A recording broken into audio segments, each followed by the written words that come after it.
Hello Hyderabad. మీరు చూస్తుందండి black board అండి. Black board లో మనకి 2 సైజెస్ ఉంటాయి, 19 mm, 25 mm. అలాగే టూ టూ వేరియంట్స్ ఉంటాయండి బ్లాక్ బోర్డ్ లో. మిక్స్ పైన ఒకటి, ఫైన్ వుడ్ అండి. మిక్స్ పైన అంటే మనకి వెయిట్ ఎక్కువ వస్తుంది, ఫుల్ పైన అంటే మనకి లైట్ వెయిట్ బోర్డ్ వస్తుంది. మనకి అసలు బ్లాక్ బోర్డ్ కి ప్లైవుడ్ కి డిఫరెన్స్ ఏంటంటే, మీరు చూడొచ్చు బ్లాక్ బోర్డ్ అంటే ఇలా కట్టెల కింద ఉంటది అనమాట. అంటే బ్లాక్ బ్లాక్ మధ్య మధ్యలో ఇది మనకి అది స్క్వేర్ టైప్ షేప్ టైపు మనకి కట్టెలు పేర్చి చేస్తారు. మీరు చూడొచ్చు లేయర్స్ ఉండవు బ్లాక్ బోర్డ్ లో, కట్టెలు ఉంటాయి.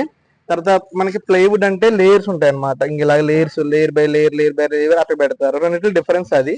బ్లాక్ బోర్డ్ అంటే మనకి డోర్స్ కి ఇచ్చేస్తారండి, స్లైడింగ్ డోర్స్ కి, లాంగ్ షట్టర్ డోర్స్ కి ఇచ్చేస్తారు. దీంట్లో ఏంటంటే మనం ఫుల్ పైన అయితే మంచిది, ఎందుకంటే లైట్ వెయిట్ బోర్డ్ వస్తుంది. తర్వాత ట్రాక్ మీద ఈజీగా రన్ అవుతుంది, మనకి ఎక్కువ కాలం మన్నిత అనమాట, లాంగ్ లైఫ్ వస్తుంది. ఇది వచ్చినప్పటికి మా బ్రాండింగ్ లో ఉంటుంది. మనకి ఫుల్ పైన మనం బోర్డును సప్లై చేస్తాం. మన దగ్గర మనకి బడ్జెట్ లోనే మనకి ఫుల్ పైన వస్తుంది అనమాట. మీరు చూడొచ్చు మనకి ఫుల్ పైన ఇది మంచి కట్టి ఇచ్చేసి చేసిందండి, చాలా బాగుంటది. మీకు ఇటువంటి ఇన్ఫర్మేటివ్ వీడియోస్ కావాలంటే మన ఇన్స్టాగ్రామ్ ఫాలో చేయండి, సపోర్ట్ చేయండి. Thank you.